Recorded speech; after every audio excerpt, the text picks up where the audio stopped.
department, and he rose up through the ranks to include chief of training. He was the chief of operations there until his retirement from Albuquerque in 2004.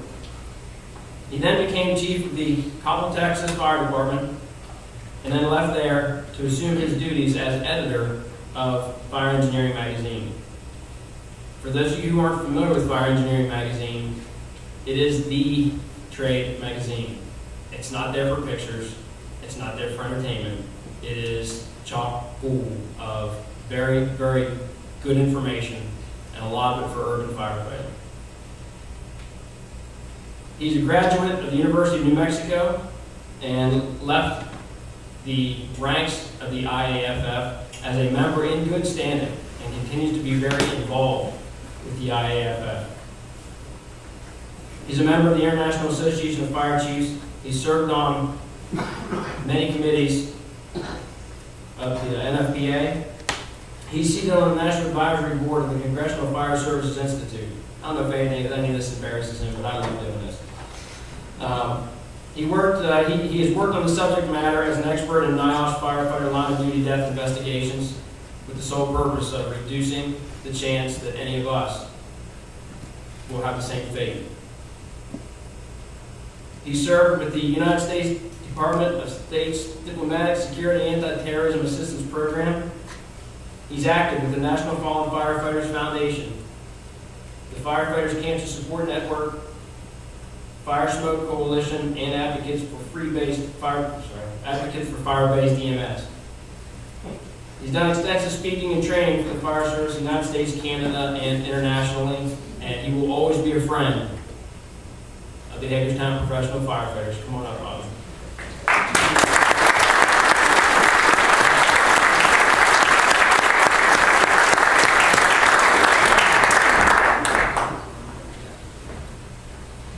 Now we know why the mic was up here. Every time I speak, I'm glad to see you, Mike. It reminds me I raised 3 boys, which accounts for most of this gray hair. But I remember when the twins were little, I had twin boys. One's now an aviator in the United States Navy. He's a MH-60 pilot. He's an expert at dust-off and insertions. He works with SEAL Team 3 out of Carmel Island. And the other one turned out to be a total failure. He's a physicist. But anyway, I remember when at Christmas time, Mom and Dad were visiting my in-laws, and the boys were going to bed.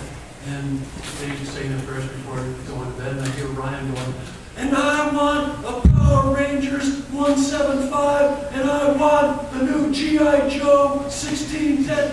And his brother Dean says to him, "Ryan, what are you yelling for? God's not deaf." And he goes, "No, but Grandma is." I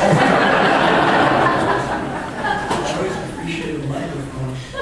Before I begin Metal Day talk formally, I'd like to take a moment and share something. And there was a comment that was made a moment ago about those young ladies and how inspired they were. And there was a comment made about the recession will end, and it will end. I would recommend a great book to everyone. It's called The Rational Optimist. It's a wonderful book. Mankind has always had dark days and downturns, and America has seen dozens of recessions. And we'll pull out of this and find form. But what's unique about America, what's unique about today, Metal Day, and what's very important for us to think about right now, is this morning, at about 1:30 this morning, one of the men in this room, who's a Hagerstown firefighter and also a volunteer fire chief, was called from his bed and responded to a car accident out on the highway here in town.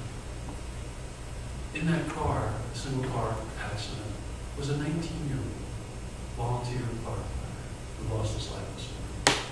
But he was 19, and he was answering a call to service, to selfless service. He got it. This nation will always have young men like Kalibos who died last night, who are willing to step up and serve. This nation will always have men and women coming to rescue her and to stand up for values that she has stood for over 200 years now. We're in no fear of decline. And young men like Kobe, who lost his life last night, and his 4-year-old girl was reminded us of that today. So before I begin, I'd like to just take a moment of silence and for his memory and for his spirit.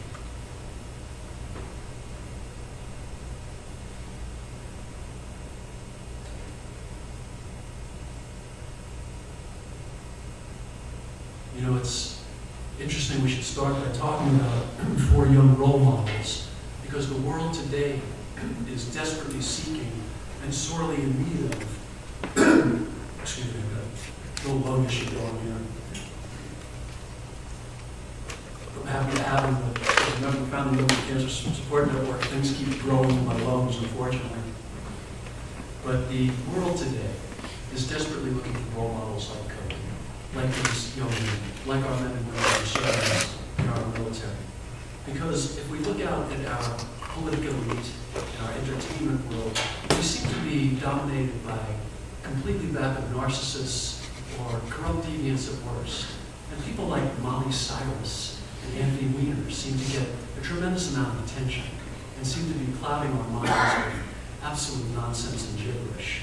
Today, more than ever, Americans appreciate the fact that there is one group of people who hold themselves accountable to their values in everything they do.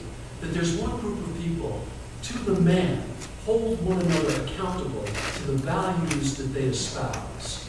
The men and women we're going to recognize here tonight from Hagerstown Bravest are those men and women.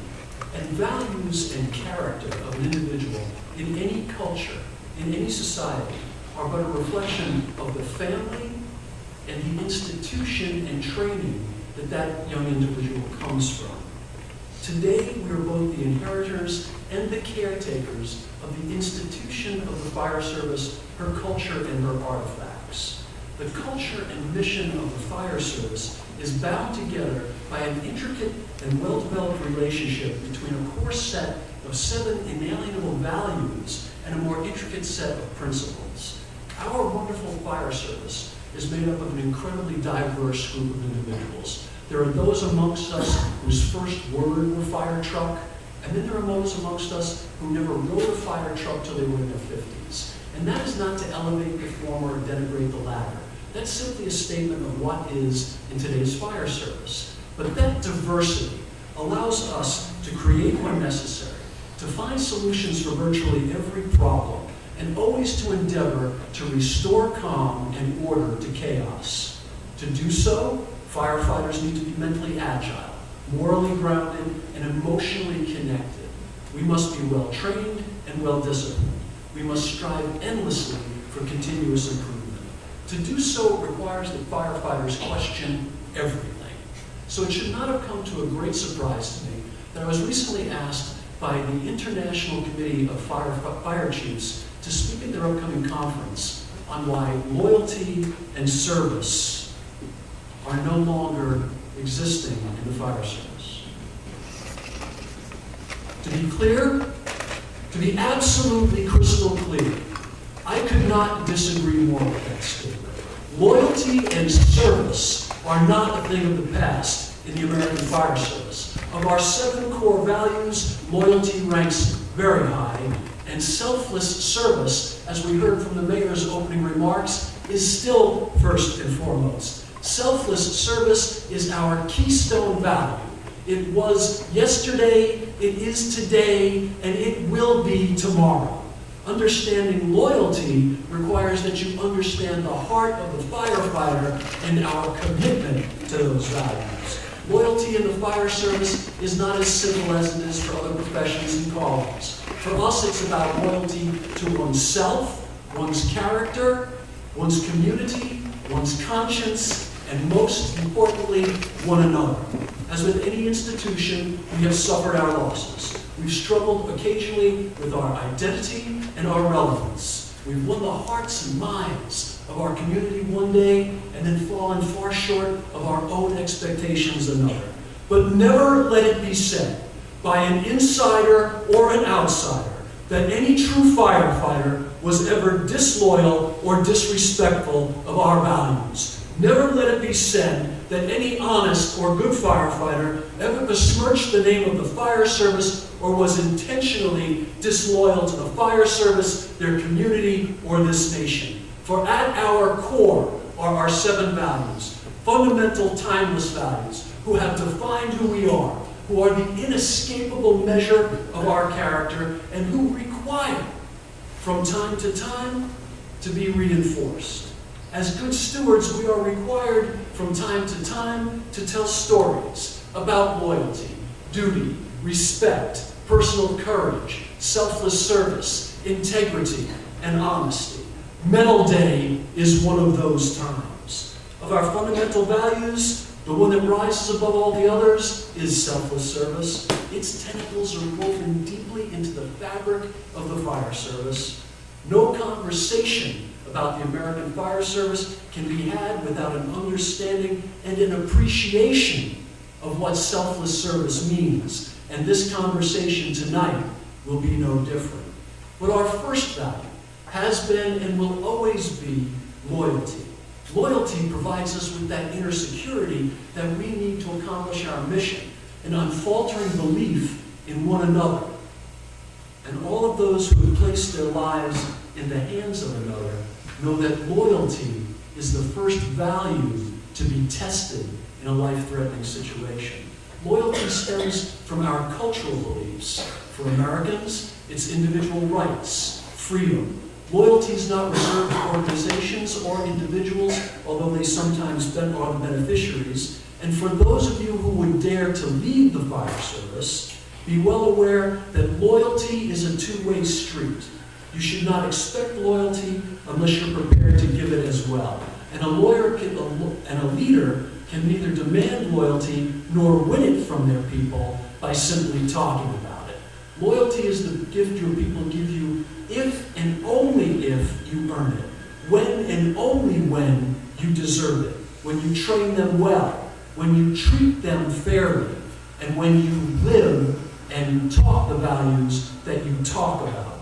Loyalty in battle is perhaps best described by a French general named Bernard de Pique from the 1800s. And the good general said, 4 brave men who do not know each other will not dare attack a lion. 4 less brave, knowing each other well, sure of their reliability, and consequently of mutual aid, will attack resolutely. And in a simpler time, Epicurus said, it is not so much our friends' help that helps us as the confidence of their help. Firefighters fight for each other. Loyalty is commitment. The most meaningful way of earning that loyalty is by leading firefighters through tough fires from the front. There's no fiercer loyalty than that of firefighters who've learned to trust their leaders to take them safely through danger right alongside them. For a few minutes tonight, we will look at our core value, selfless service, and its marriage to loyalty. For a few moments, we're going to examine the character of those who answered the call to serve, and be humbled by the character of those who placed selfless service and loyalty first and foremost. The most significant example of selfless service in history comes to us from 1,000 men, very young men, I might add. And this is the story of just one of those men. It was July 12, 1940, and the pilot was 28. He was probably 8 years older than every other pilot there. Yet despite his age, he was the rookie. Sitting in the cockpit of his Hurricane, vibrating in the seat from the powerful engine coming to life in front of him, he prayed silently for courage and strength. His name was Billy Fisk. To his friends, he was known as the Yank. The Hurricane he sat in today was new. Like him, it had never seen combat. The tight cockpit of the Hurricane reminded him of a bobsled, and flying sometimes reminded him of racing down the track in a bobsled with nothing but a thin blade of steel and the loyalty of your 3 teammates keeping you from disaster. His mind raced back to winning his first gold Olympic medal in 1928, being exhilarated and shocked that at 16, he was the youngest man to ever win a gold medal. He thought about winning his second gold in 1932 in a new bobsled, much like the Hurricane he sat in today. Behind him were 3 of the greatest men he'd ever known, his teammates, his partners. Together, there was nothing they couldn't do, nothing they wouldn't try, nothing they wouldn't accomplish. Just like the men he was going to fly with today. You see, Billy was an unofficial American RAF pilot. He posed as a Canadian in order to get into the RAF. And despite the fact that they all knew that he was an American, they let him in. Billy was a member of a squadron dubbed the Millionaires Club.